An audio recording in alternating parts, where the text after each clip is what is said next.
should be going live in just a bit. We should be going live. Check this out here. There we go. We are live. I had a super late night last night. Got up. It was like 9:30 in the morning. I was like, oh shit. I got a half hour to get ready and to get on. So I literally just got up. It's 10 o'clock, 10:05 in the morning now. So, man, I was like, do I just skip today's or do I just get on? But I was like, let me just get on. I got people waiting and stuff. Let me go grab a drink. I'll be right back. Just give me 1 second. Let me grab a drink.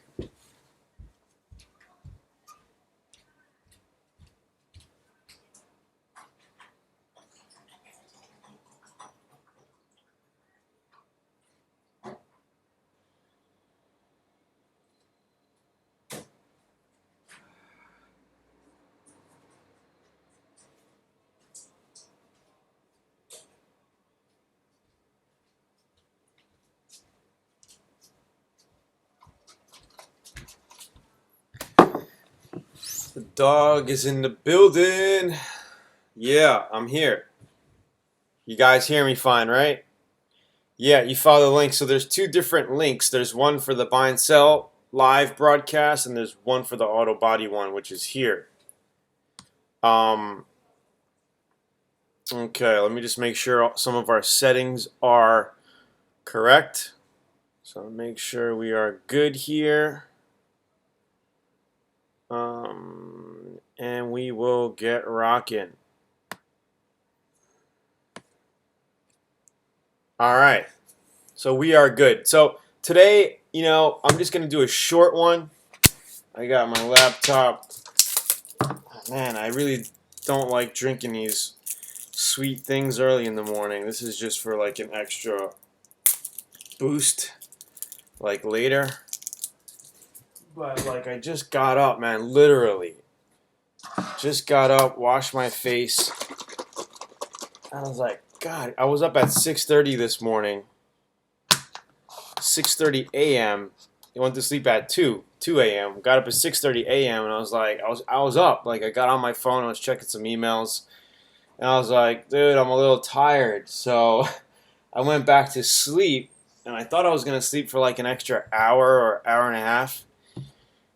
And then my kid comes walking in, and she's like, Dad, what are you doing? And it's like 9:30, I'm like, oh, man, 9:30. I slept for 3 hours. It's like, holy crap.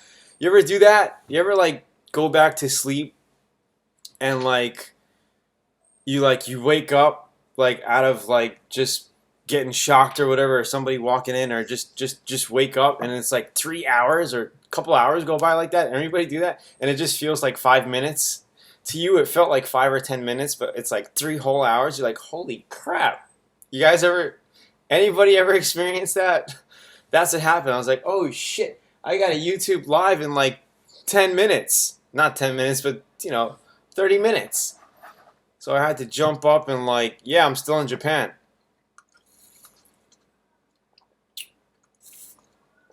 Yo, what's up? Justin's in the house.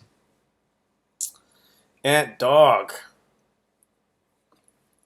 So that's what happened to me this morning, and I was like on the verge of saying, screw it. I'm not gonna, do it. And then I was like, man, I got people waiting for me.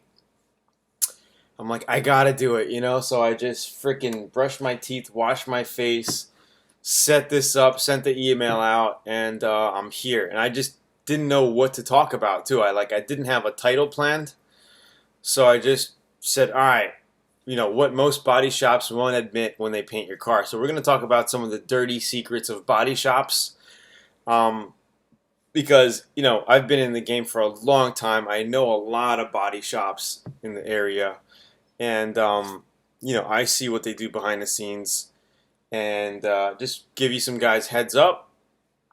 What's up, Eric in the house from Florida, Wilmington, North Carolina, Orlando. Thanks, guys, for doing your shout outs and telling me where you're from. You guys already know the the standard call out here. So we get on, we say, "Hey, what's up? Where you from?" What's up, Matt? Michigan, ready for some good content. Some steel time from workers. Anyway, I think today we're going to do a lot more Q&A. I like this better because there's no sugar in it. Oh, this is a good one. A little espresso and milk. I'm not really a milk drinker per se. I don't like drinking dairy and really, but this is pretty good. Little non-sugar, so I like it with the no sugar. That's good. So I'm going to go ahead. We're going to talk about what most body shops won't admit when they do your car, as far as body work and all that stuff goes. And then we will get into directly straight Q&A for about 20 minutes. I want to end this one out in about 30 minutes from now. So, we won't go crazy like yesterday's. We were on for like over an hour with buy and sell cars for profit over on my other channel. So, you guys ready to get started? You guys got questions ready?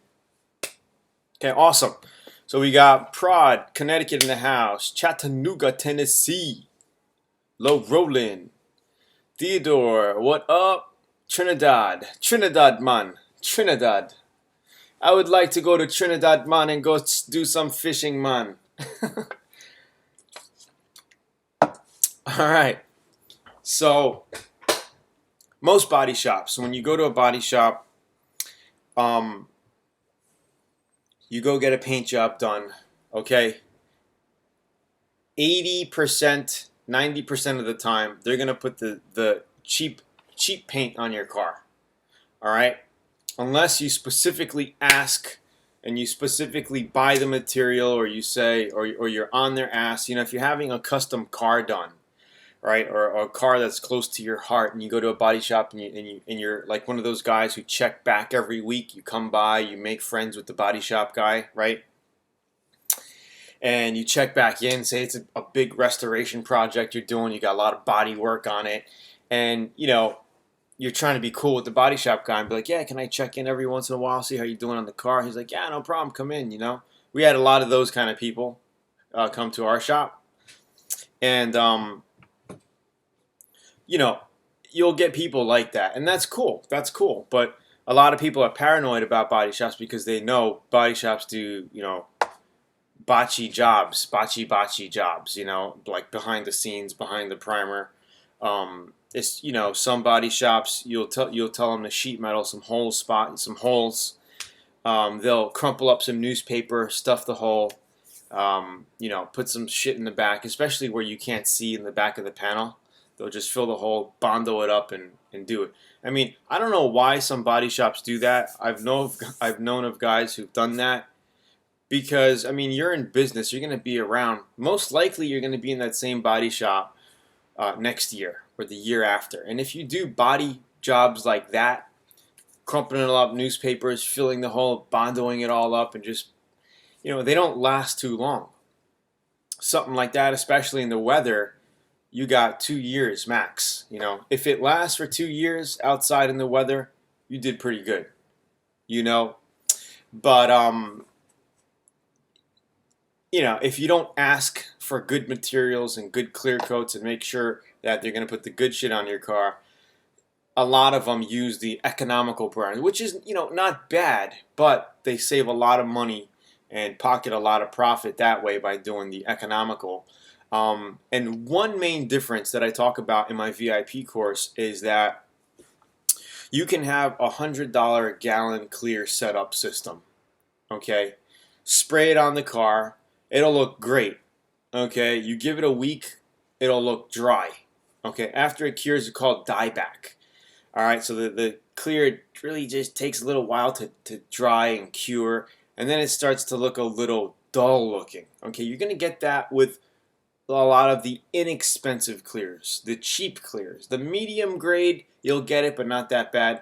High quality grade, you won't really get that. Like if you're using high-end Sherman-Williams or DuPont, You won't really get that. House of Kolor, you won't get that if you're using all the high-end stuff. It'll retain that gloss, okay? But the one little cheat secret, right, is you could always buff out your cheaper clears, okay? Meaning you give it a week, you spray that cheap clear on, you give it a week, it dries, it cures, it looks a little dull, you're like, oh shit. And this is for body shops banging jobs out, right? Sometimes they rush it and they buff it out the next day or the 2 days after the job is done, saying that they need to finish up the car, especially if it's a complete paint job, right? You'll paint the car, maybe you'll hold on to it for a week, and then they'll buff the whole car out, and it'll look like a pro gloss. Like, you can make cheapo clear jobs look like a high-end professional clear coat paint job just by color sanding and buffing out. You guys understanding this so far? And you won't be able to tell the difference. Like, you could tell the customer, yeah, we put the $500 clear coat on your car. There's no way to really test it and find out, right? So that's where a lot of body shops get away with that. They put the cheap material on it, okay, and then they color sand and buff it to make it look like it's high gloss. And it'll last. 80-90% of the time, it'll be fine, no problem. All right, sometimes you'll get a little bit of solvent pop, or it might dry a little bit more, but most of the time, it's all good. But if you finish off with high-end clears, right, you're spending $350 a kit for a high-end clear coat. You paint your car, it's going to stay looking glossy. And if you and the only thing you're going to eliminate when you color sand and buff high-end clears is the orange peel or the paint texture. Because every paint texture, you look at new cars nowadays. How many of you guys see new cars with orange peel?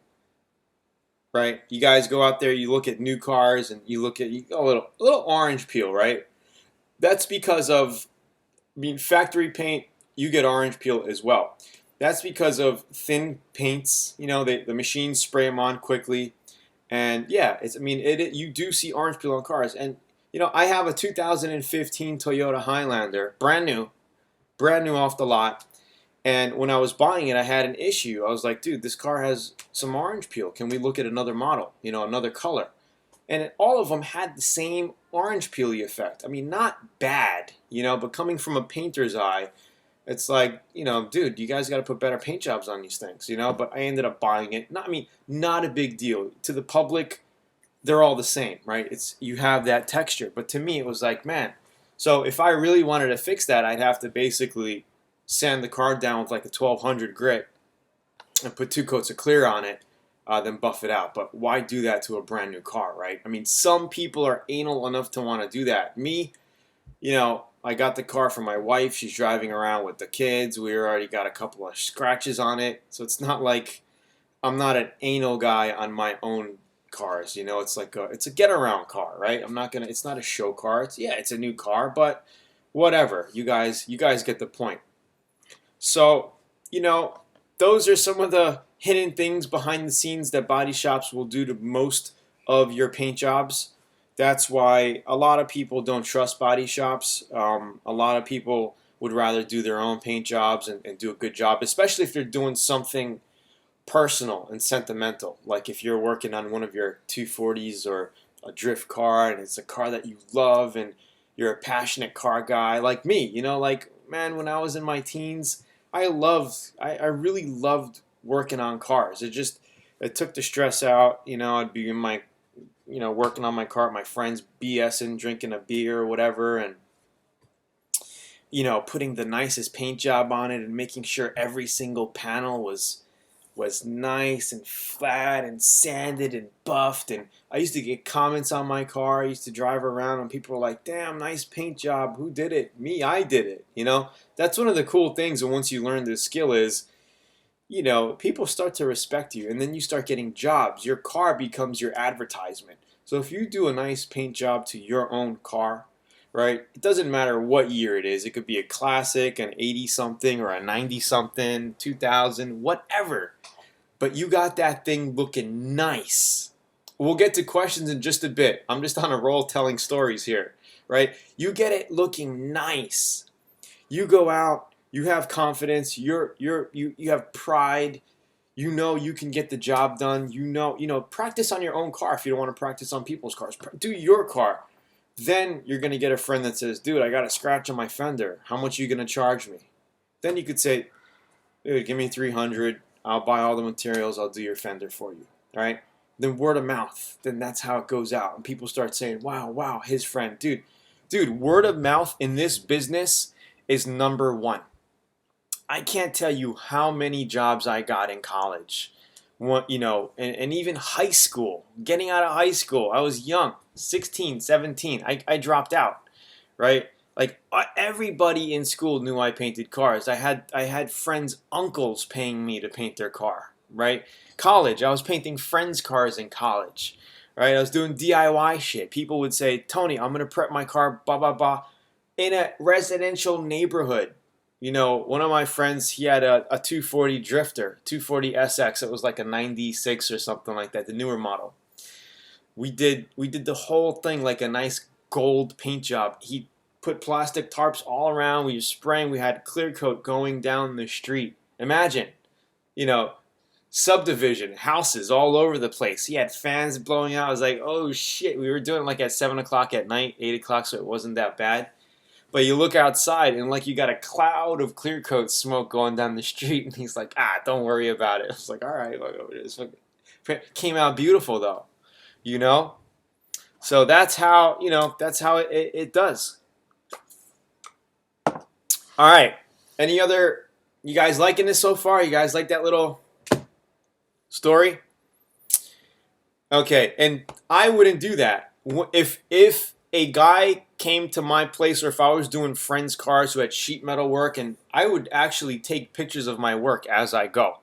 So if the guy was like, yeah, you're going to sheet metal these spots for me, I would take a picture before, sheet metal the spot, take a picture, right?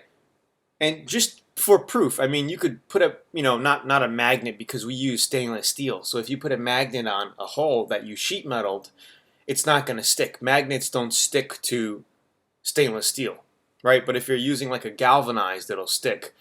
In the VIP course, I tell you, how to use the same stainless steel. But a good way to document the process is take pictures for your customers. Here I did the sheet metal job for you, or that's how you want to do it. And always, if a customer paid me high end, I would always get the good clear. I never cheat customers like that. My work, I had a lot of pride in my body work. That's why I never had to worry about customers. I didn't have to worry about where my next job was coming, because I was always busy. I had so much work. I had to give jobs to my dad. That's how crazy it was at one point. And then I had to just slow down, because I didn't want to do this for a living. I didn't want to do auto body as a day-to-day thing. That's where I had the epiphany, and I said, I want to start teaching this. I want to start inspiring other people out there, DIY guys, how I can teach them, because I had a lot of friends that wanted to learn how to do this. So they would come over and watch me do body work. I would help them work on their cars, and we would get their cars painted into car shows, local car shows and stuff. And that's how, dude, Eric, I thank you so much for the support. I still want to do more, and add more into the course. And we are, little by little, we are adding more content to the course. So I got the BMW project, and I may be doing a build, the E46 BMW race car build when I get back.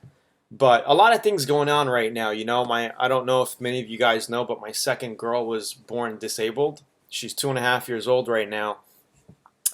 And she doesn't walk, she doesn't talk. She has a very rare brain issue in her brain.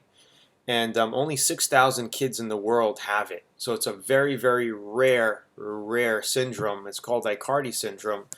And as a family, we've been struggling with that since she was born for 2.5 years. So that really took me back in business and took me back in what I wanted to do. I never publicly talked about it until right now. So that's why we're actually in Japan right now, because we are seeing other doctors and seeing what we could do for her long term, because she, we don't know the prognosis. She is severely disabled. So we are trying to plan for her future, and we think the healthcare system in Japan is a lot more better service-wise than in the U.S. I mean, I know a lot of you guys in the U.S. know how fucked up the healthcare system is in the U.S. and how you pay out of your ass and you get nothing. So that's why, you know, I'm very thankful, not a little, on all that. Yeah, so let's stay on track. Okay, so let's open up to Q&A. Go back, copy and paste some of your old Q&A, and then we will start going on the current Q&A here. Type them in again. I don't want to go searching for stuff and miss stuff. All right. Thank you. I just, you know, wanted to keep you guys posted on all that. All right, Q&A time. Let's do some Q&A. Type your Q&A in here, and we will put 20 minutes of Q&A in here. Tony, Napa Martin Senior Crossfire finish. Clear costs. What do you think of them? I think Napa puts out a good product. Definitely test them out. Napa puts out a good product. I've painted Napa a handful of times. I'm not going to say a lot of times, maybe about 5 times or so. I've used Napa because of customers saying, hey, Tony, I work at Napa. I did one of the Napa guys' trucks. Or I know somebody at Napa that can get me a deal on some paints. So Napa products are fine. I got no problems with them. Never had any issues spraying them. What's up, Glenn from Australia? What's flash time on base coat to mask out designs before the clear coat or secondary clear? Sorry to hear about your daughter. Flash time, usually if you're spraying in about 68 to 85 degree area, you want to look at about 45-minute flash time. Make sure your base is dry before you do any masking. All right, and usually base will set up in about 20 minutes in 75 to 85 degree garage ambient temperature.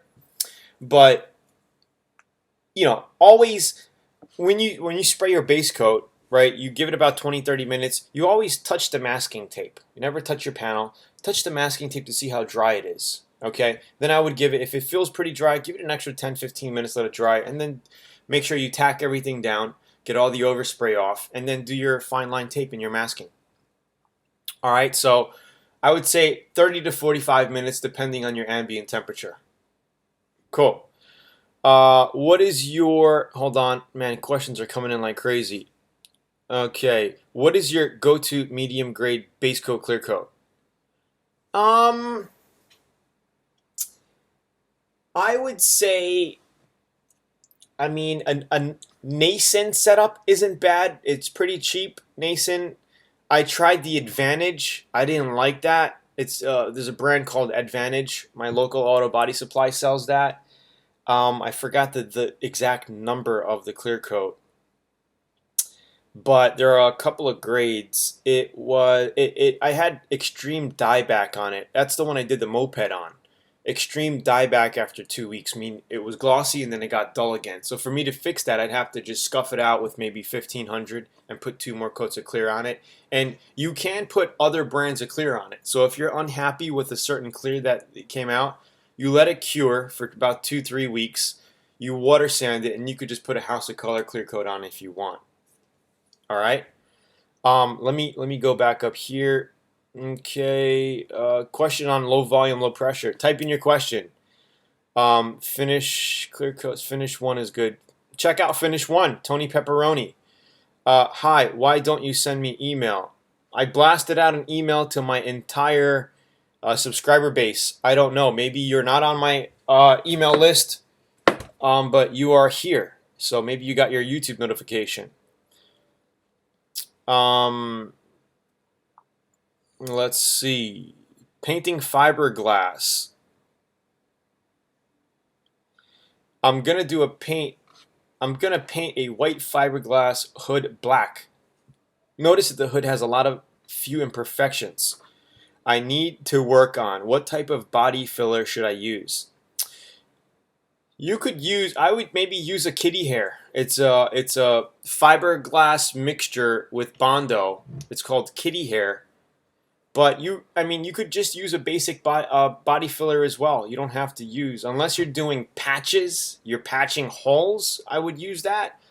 But if you're just filling in waves and little imperfections, regular body filler is not a problem, you know? And then you just make sure you guide coat it. You guide coat it out, cross sand with your block, you know, your body worked areas. You want to cross sand. So say this is my block. Say this is your panel, right? You want to make sure you cross, and then you could spray your, you know, your flat blacker on it or whatever, right? Your guide coat, and then you block it out. And we have videos on that on YouTube. So check out some of my free videos, and if you're in VIP, we have all that documented step by step. Low volume, low pressure gun with a Sears compressor. Can I do a full job? It depends. Yeah, you can. If you got a 33-gallon tank, you could probably bang out a full job.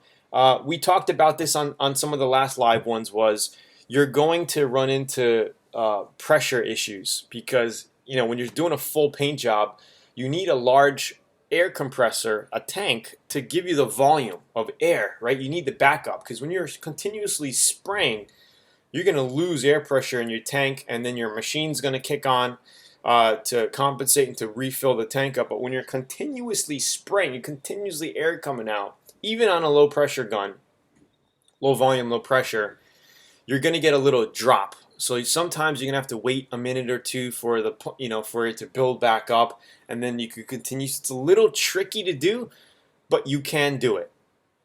Okay, and in the VIP course, we show you how to do paint jobs on little compressors like that and adjust, and as well as big 60-gallon 5 horsepower compressors with a lot more CFM and stuff like that. All right. Painting fiberglass we got.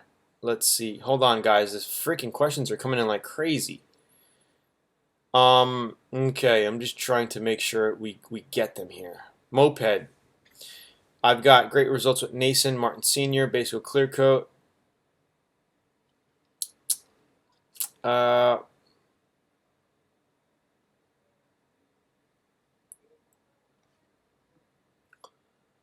Okay, slick sand is good, yeah. And it's pronounced Tony Pepperoni, yeah? You missed the accent. Even though I'm a noob, I have found Eastwood's best clear to be awesome, and it flows really well. Again, that's coming from a noob. Alright, I've never really used Eastwood products. So, you know, guys, test out products, right? Test out products. You know, sometimes you're going to go with this clear, that clear. I'm actually in the process of trying to formulate some of my own clears, which is pretty cool. It's a big feat, but I'm looking into creating my own brand of clear coat that's going to have some awesome finishes for an affordable cost for people. So I'm looking into that. How many of you guys would be interested in that? Some LABAP clear coat. I'm not going to name it that, but that's something I am doing some research on.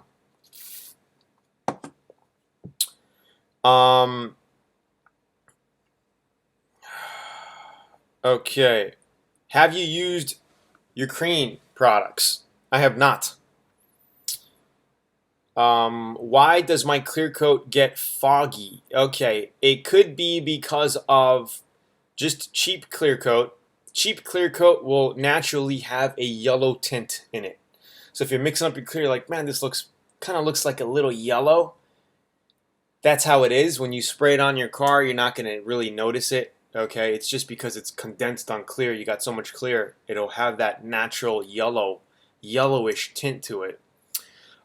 That's when you know you got a real cheap clear coat. Because there's some kits out there for like $60, like a gallon kit. You know, and sometimes you'll get these tool guys going around selling that.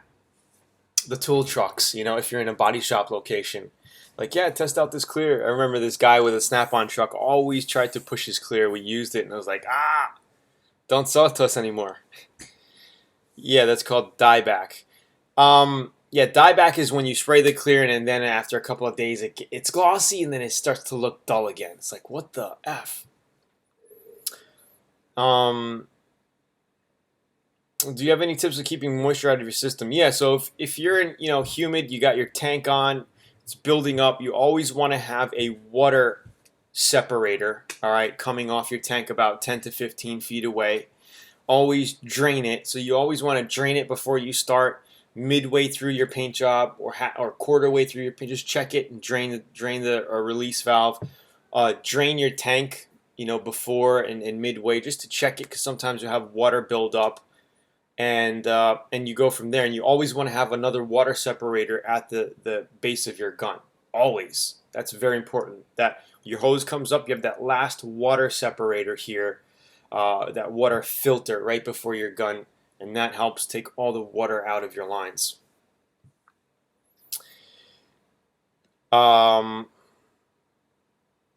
Adding flex additive to paint. Is there a problem by adding too much flex add to paint? Doing a GTO bumper. Well, I wouldn't want to add too much, right? You may cause dieback because of having too much in the mixture. So just go with the recommended. I mean, usually it's very, very little. So whatever it says on your bottle there, 2% of the mixture, or whatever it is, 1 ounce per quart. I don't know what stuff you're using, but just go toward the specs, whatever it says on the back of the can. And that's the thing with flex additive. I've painted cars with flex additive, right, on bumpers and stuff, and my friend backed up into a thing, and he hit something, and yeah, it worked. And then I've done cars without flex additive, scrape something, bump something, and still no issue. I haven't really noticed a big issue with paint cracking and all that with or without flex additive. So me, I usually don't even use the shit. That's me. Through all my years of painting, and seeing what it does, right? What it does or what it doesn't do, I haven't noticed a difference. So I really don't use flex additive. I haven't seen a difference in regular paint, not cracking or so.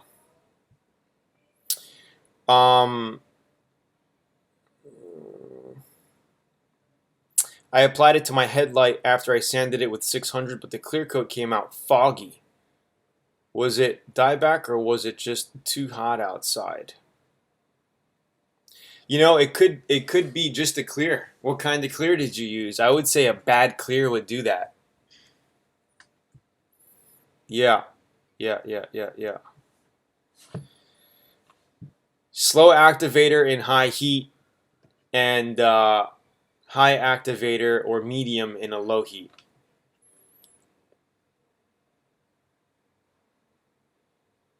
Yeah, Gary in Prince George, British Columbia. Shout out. Is that you? Yeah. Okay, Tony, how do you dry sand for a long period of time without clogging up your paper? Is the palm sand you use, or is it quality of the paint?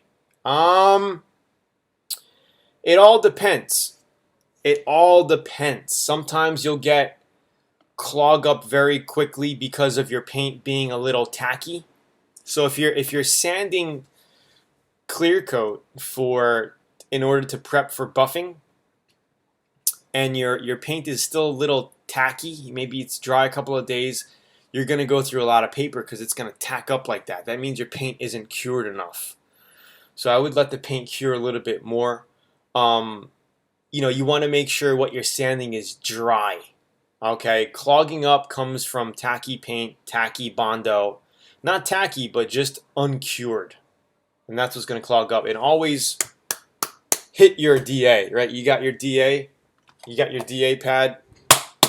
Always hit it and then sand, hit it and sand. And usually, when I'm using a sandpaper, I try to use, say I have a 1500 grit on here, and I'm basically cutting out all the orange peel to go for color sanding and buffing, right?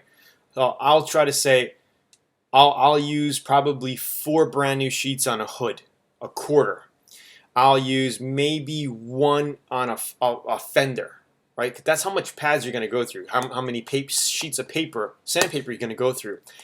On a door, medium-sized door, maybe I'll use 1.5, and then I'll go over to the other one. So you're going to use 4, 5, 6, 7, 8, 9, 10, 11, 12, 15, maybe about 15 to 20 sheets, depending on the size of your car, on sandpaper, just cutting out your clear coat, getting it ready for buffing. And that's only 1,500 grit. After I do the 15, I like to wash the car down by hand with 2,000 grit. 2,000 to 2,500 grit. For me, 2,000 is the sweet spot because it's enough to sand out the 2,000, to sand out the 1,500 to blend it in. And while you do that, your 2,000 grit's going to get finer anyway. So that turns to like a 2,200 to 2,300 grit. And you sand, you wash it all out, you make it glossy so it looks like a whale's back. You ever look at like a dolphin's back? When it comes out of the water and how glistening it looks, how smooth and shiny it looks. Once your paint looks like that while you're sanding and you're washing, when you buff it, it's going to look like glass. That's how you want it to look. Awesome, awesome. You guys liking this so far? Yeah, how many of you guys enjoying this? We're on. Maybe we could go for another 10 minutes and call it a night. Give me some feedback here. How are you guys liking this so far? You guys enjoying it? I know some of you guys are benefiting from each other's questions as well. David Laro, VIP member from Minnesota. I am very thankful that you guys are on. Thank you. Okay. I blow my paper off with air hose to keep it from clogging. That helps too.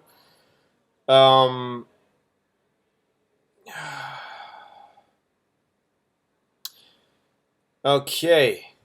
Let's see. Ask me, Bob.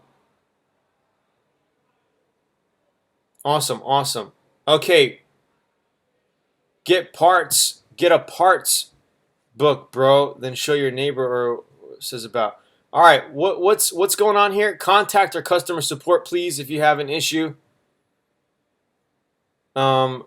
Make money with auto, body, and paint estimating tips, because that video was full of hippie bullshit.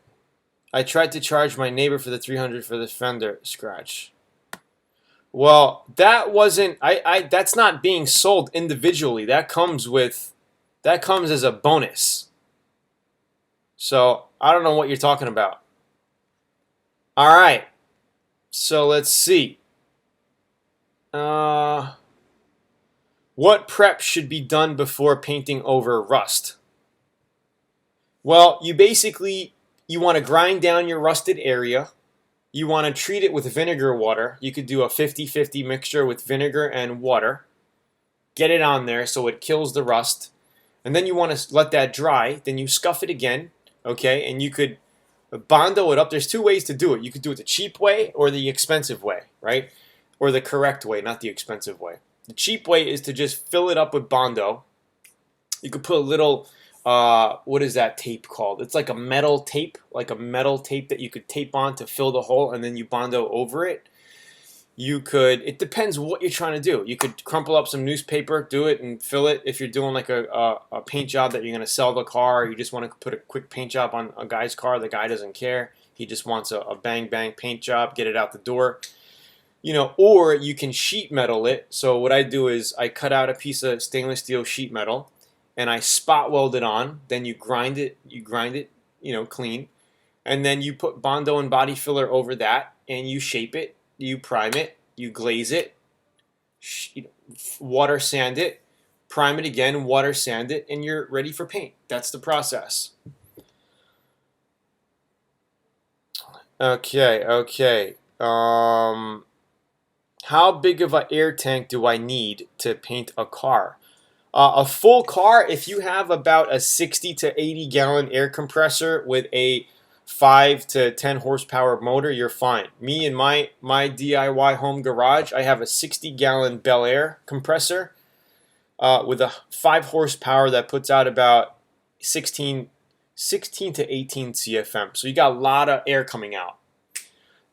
You can get away with a smaller compressor. 33-gallon Craftsman, 33-gallon whatever brand.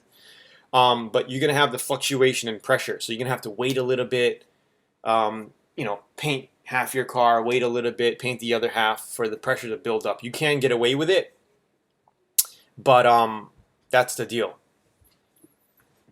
Okay. Tony, $40 a pint versus $80 a pint, really worth the difference? You know, it's very hard to say. I've used both and really can't tell the difference, you know? It all depends on, if it's your car and you really want to make sure you put the best on it and you have the budget, the double the price is not going to hurt you, then put the good shit on it. At times I've noticed you'll get better coverage with the more expensive paint. It'll go on, it'll cover a lot more, even though you reduce your paints and you got it, mixed up the same, right? You mix up 50-50 for your cheaper base, 50-50 for your more expensive. At times I've noticed, painting metallics and stuff, that the more expensive paints will give you better coverage. All right. And, it is a different mixture. So it all depends. I've used both ways, and it's hard to give you a definite answer. It's something you're going to have to decide on your own, if it's worth it. If it's a cheapo small job you're doing or a motorcycle project, try the cheaper stuff. Or if you're really bent on getting the best of the best, then go for the expensive stuff. It's all depends on your budget, your pocket. All right, Anthony, motorcycles and sandpaper. I don't know what your sandpaper. How much for 2 bikes? Materials. It all depends. 2 bikes. I mean, you could paint 2 bikes with probably 1.5 quarts of base and 0.5 gallon of clear. 2 bikes. I mean, you don't have a lot of parts there. But, when you buy clear coat, you always want to invest and get a gallon setup because you always have extra, right? You don't want to go buying a small quart kit of clear when you're going to be doing other jobs down the future or retouch-ups or whatever. So I always get at least a gallon setup of a clear coat. I got extra clear in my cabinets all the time in case I got to do a small little touch-up job or I'm doing a motorcycle project. I got clear, right? And it's cheaper to buy a kit anyway, a larger. It's cheaper to buy a 1 gallon kit versus it is to buy 4 quart size kits, right? You're going to get a better deal. Should I use the best clear possible for long-term results? Is that what you're saying? Yeah, why not?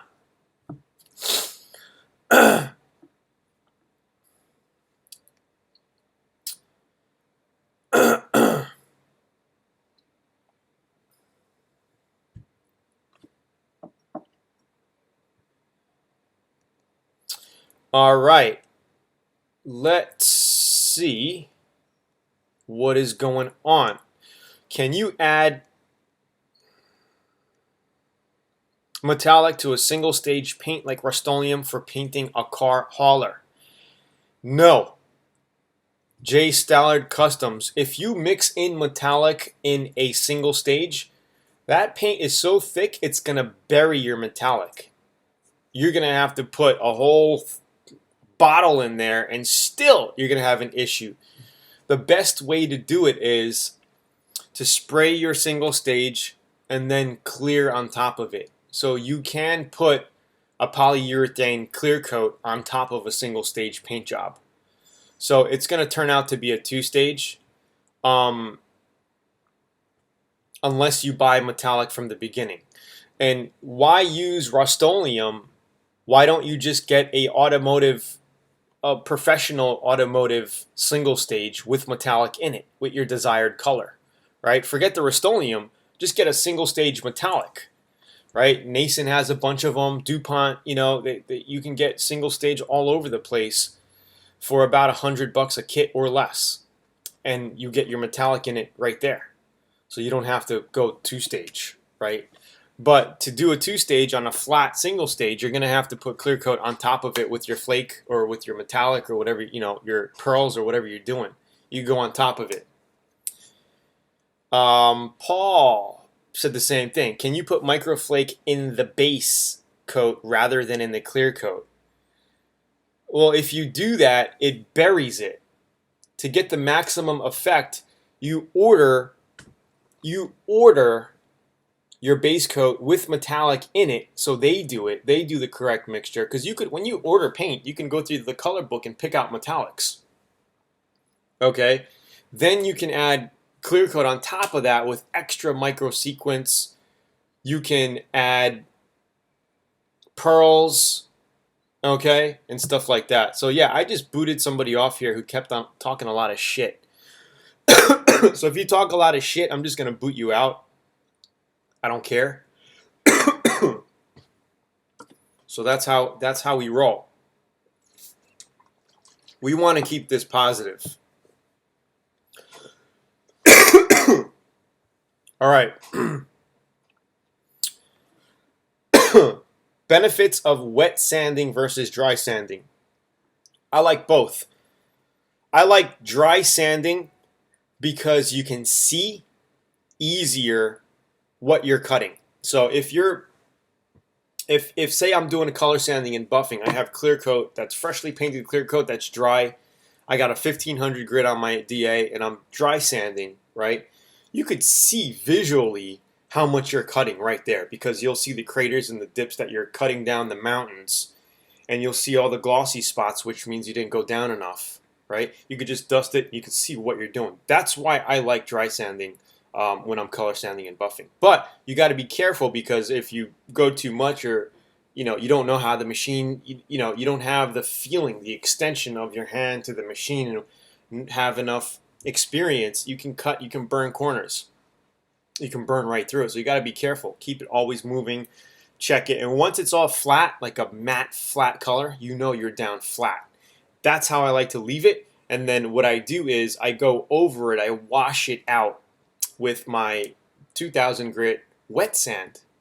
And with wet sanding, you can see the dullness, right, turn into like a whale's back. I like to call it like I like to see it as a orca. You ever look at a killer whale? They come out of the water and they look so glistening. That's how it ends up looking, right? It takes the cloudy out of the paint job, of the clear coat, and then it starts to look glossy where the water is your clear coat. And once you see that and it looks so glossy looking, you know that when you buff, you're going to have the mirror finish. And I have videos step by step that show you exactly how to do this process in VIP. So if you guys are newbies here, I urge you to check out VIP and invest in yourself. It's a complete program that teaches you auto body and paint step by step.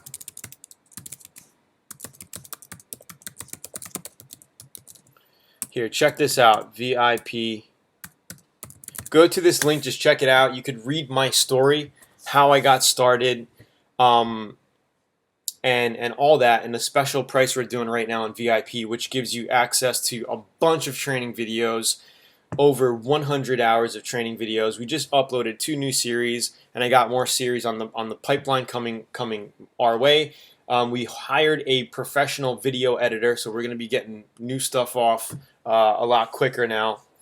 He's doing all of our video editing for the VIP members area. He's doing all of our new videos for our front-end YouTube videos, the previews and sneak peeks and all these content stuff. Not these are live, so there's no way I'm going to download these and re-edit these. These are just going to be live for you guys. Yeah, no problem, Tony Drago. No problem. I appreciate it. Appreciate all the great insight you pass on. Wish you continued success. Thank you so much. Appreciate it, guys. Okay. Do you have a tip, like a 2.0 tip, depending on how big your flakes are? I always spray at 50 psi to make them come out. Well, Ant Dog, you got to make sure to take out your filter, right? That's one thing that can get you hung up. You could use a 1.8 tip. Depends on the size of your flake. If you're using jumbo flake, you're going to need like a 2.0 tip to get that flake out. But then you're going to have to go through and bury that flake with 4 to 5 coats of clear coat if you're doing one of those jobs. So if you're geared toward that kind of job, you're doing a lot of work, and that's just part of the game. So let's see. Hold on, guys. I just got a little technical thing here. 1 second. So we are going to be doing a little bit more Q&A here, and then we will wrap it up in just a bit.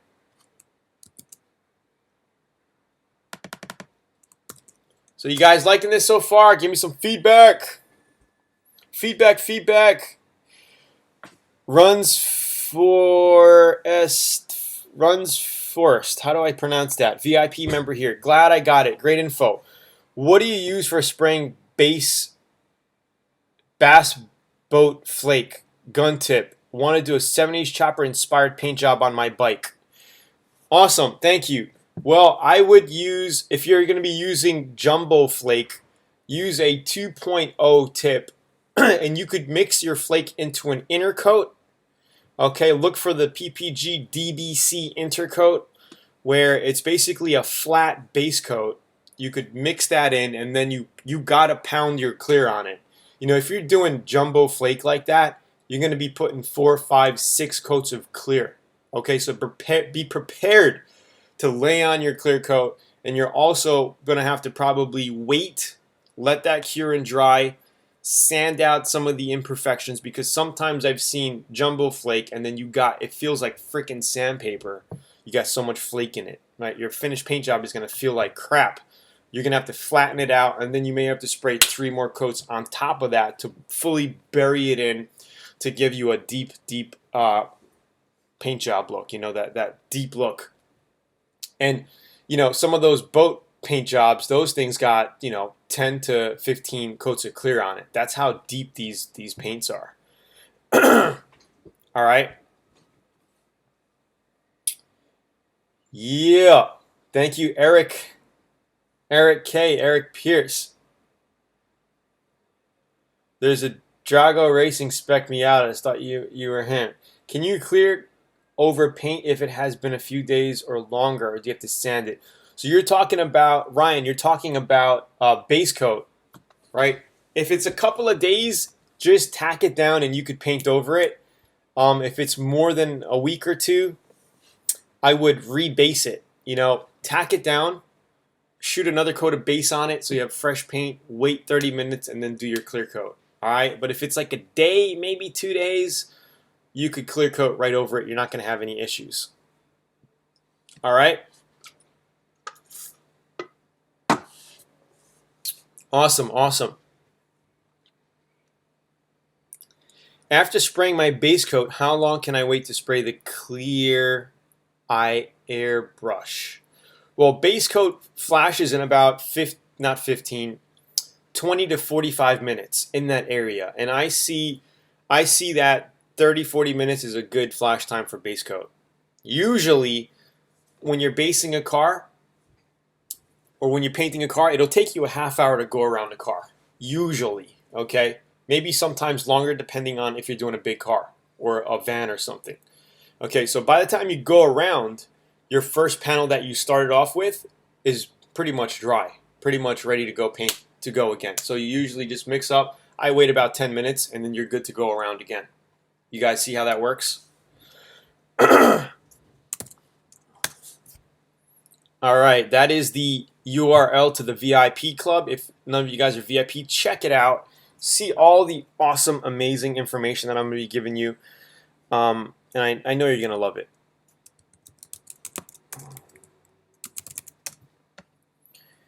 Let's see here. Okay, we always go longer than expected on these live streams because more people actually come on later because of the notifications and the emails and all that stuff. So that's why, you know, I like to just stay on here. We got so many people on here. Aloha, bro. Aloha. How many of you guys know that I'm originally from Hawaii? Born and raised on Oahu, Honolulu, Hawaii. Yeah. Have you ever used heat lamps to bake the paint? Not really. I've had heat lamps in the shop, like the regular, the regular high-end light bulbs. What do they call them? What kind of lights are they? Oh, there's a name for it. I forgot it. It's on the tip of my tongue. Not fluorescent. The regular lights. The regular spotlights that they sell at Home Depot. But no, I've never had to bake paint. The reason why they bake paint is for production. You're painting a freaking 2-3 cars every couple of halogen. Thank you. Halogen. So halogen lights, infrared heating systems they have. I've never really had to use them because when it gets cold out, I just don't paint. Right? I paint when it starts getting warmer out. In Hawaii, I never had to worry about it, but in Texas, right? In Texas, in Mauna Loa right now. Dude, I grew up in Mauna Loa Valley. So I don't know where you are in Mauna Loa, but I went to Mauna Loa High School. I dropped out. But that's freaking crazy. I grew up in the valley, dude.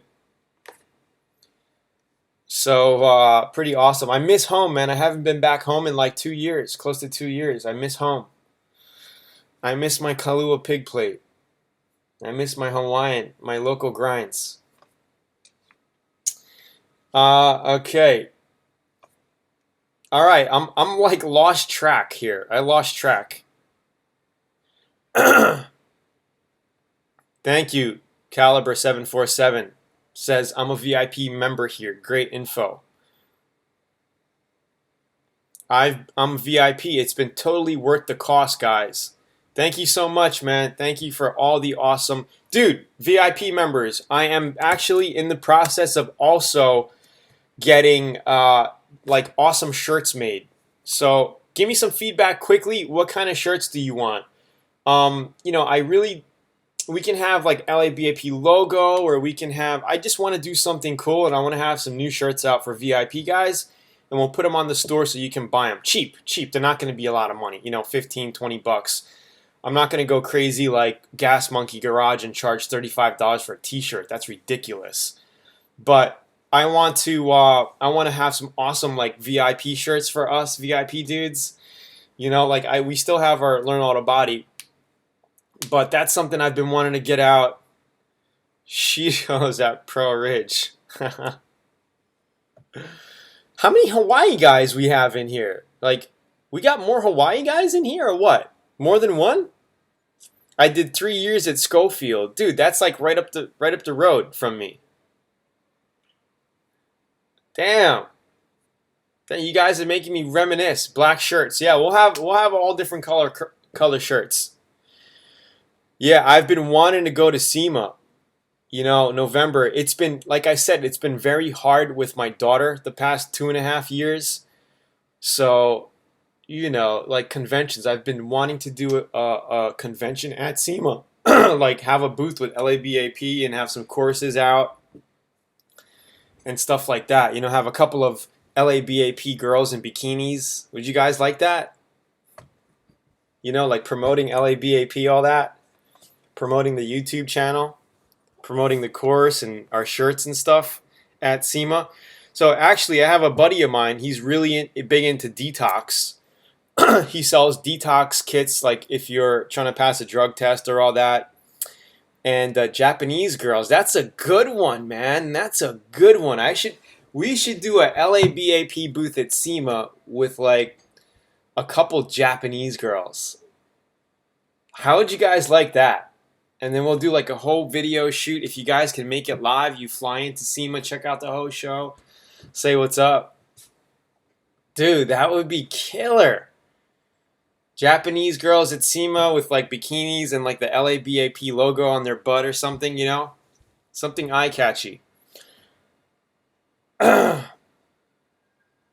it's tough, man. It's tough when you have kids with an issue. But hey, we are all survivors, right? We are born to survive. So we got to do what we can for our families and just be the best that we can be, right? And like this morning, I got up late, dude. I told you, like in the beginning of this thing, I was like, I got up at 9:30 and had a YouTube live in 30 minutes. I was like, oh shit, do I do it or not? I was like, man, I can't let my homies down. I got to do it. I got to get on. So I'm trying to be consistent in these. Next week we will do them as well, but the buy and sell cars for profit is going to be canceled because I'm doing a live training on how some interested people like you guys can actually build your own little mini YouTube empire like I am here. I'll show you what I'm doing, how I make money from YouTube. So if you guys are on my email list, I'm going to be sending you the invite probably Monday, your time, because the live training webinar on this next thing is going to be on Wednesday night Eastern. Not Eastern, 8 o'clock Central. So 9 o'clock Eastern is going to be the training. Not tattoos, man. Not tattoos on the butt. Not tattoos. Like a logo on the bikini. On the bottom part of a logo on there. Not tattoos, dude. No way. That's nuts. Right now it's 11 o'clock in the morning. All right, bro. Looking out for the how to scam vids in the near future. What the hell does that mean? What does that mean?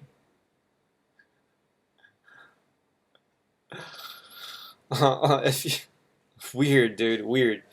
I'll be looking for it. Make sure to send out the email message. I will.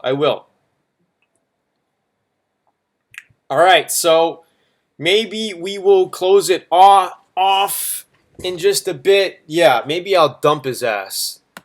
Here, I will dump his ass right here. I just blocked him. Blocked. So it is 11 o'clock in the morning. I'm in my same office spot right here. I'll open this up, show you outside quick. It's pretty I guess the sun's out a little bit today. Yeah, the sun's out. I haven't even looked outside yet. So this is what it looks like. I bet you all these people across the street, there's like a big classroom across the street in that building. So there's like a lot of young Japanese guys and girls walking around. And they're probably always looking at me like, why is this guy out the window with his laptop once a week? It's probably funny as shit. Dude, it's funny. And they could see right in my apartment. Like, this is where I'm at. Don't mind the mess.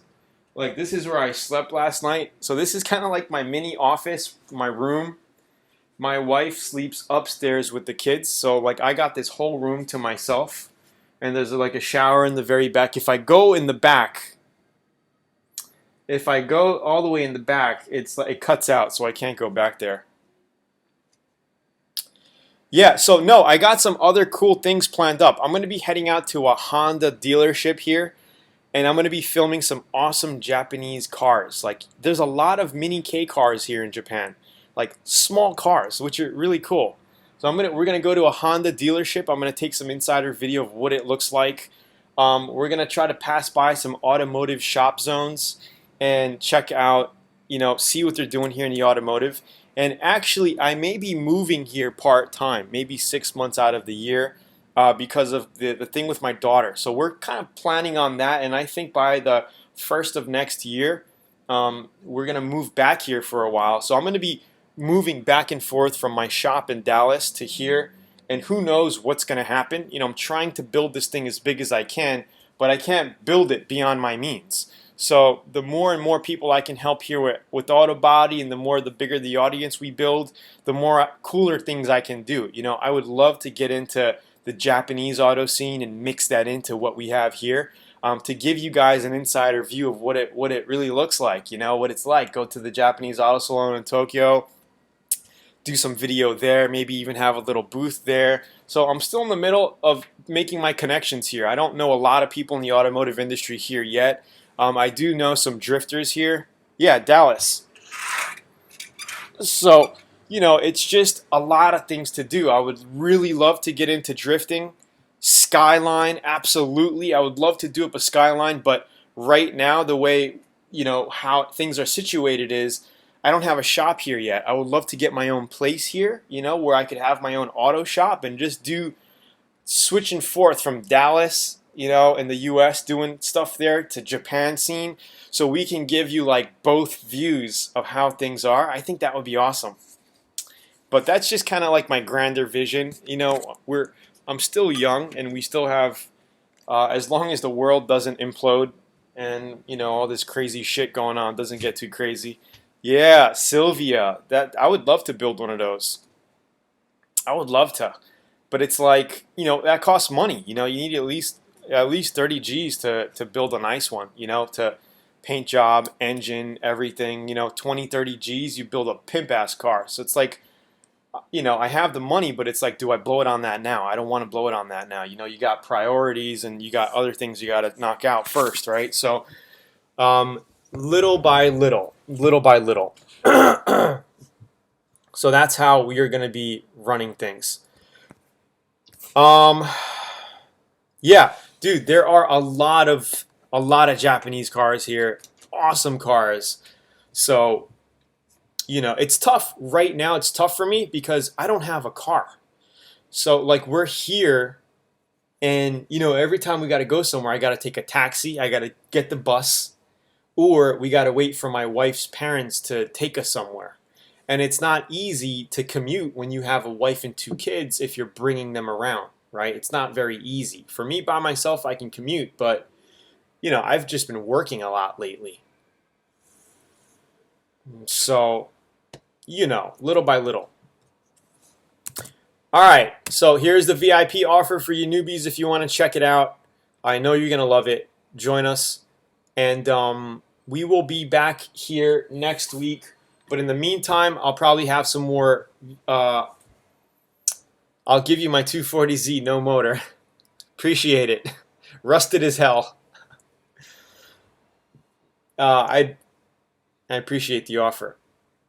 Yeah, we'll be back on here next week, same time. 9 o'clock Eastern, 8 o'clock Central PM. And I'll see you guys on. All right, you guys good? Everybody good? Yeah, I want to do a Japan build. Absolutely. I may actually be buying a car here the next time I come back. So I'll be back here probably in January. She's gonna be here till September. And we're gonna go, you know, wait the new year, wait for the presidential elections to pass by in the U.S. And then, yeah, thanks a lot. I appreciate it, guys. The food is very good. Dude, I'm gonna do some videos of the food and all of that as well. So I want to give you guys an insider view of Japan too. So I'm taking video. Like when we go out, I'm taking a lot of video. So we're gonna put together something cool. My video guy's gonna put something cool, and we'll upload it to the channel soon. So you guys will be able to see that. All right, awesome. We'll see you on next week. Thank you. Please share this with your friends and family. Whoever is interested in auto body, send them to the site. Talk about us, share it on your social media, your Facebook, get the word out, help me grow this thing so it's bigger and we can all benefit from everything. And awesome. I appreciate it. We'll see you on next week. And I'm sorry for the guys. I missed your questions. We'll get them on next week. All right. We did a ton. Our 30-minute show went to an hour and 10 minutes. 11:42 a.m. in Australia. It's 11:15 a.m. in Japan. So we're pretty much on the same side of the world. Thanks, Eric. Thanks, David. Thank you so much, guys. You guys are awesome. All of you guys on here are awesome. I really appreciate it. Can't do it without you guys. Cheers, man. I'll see you guys on next week. Yes, I do. Little by little. Little by little. Peace out. Cheers. Thanks. Bye.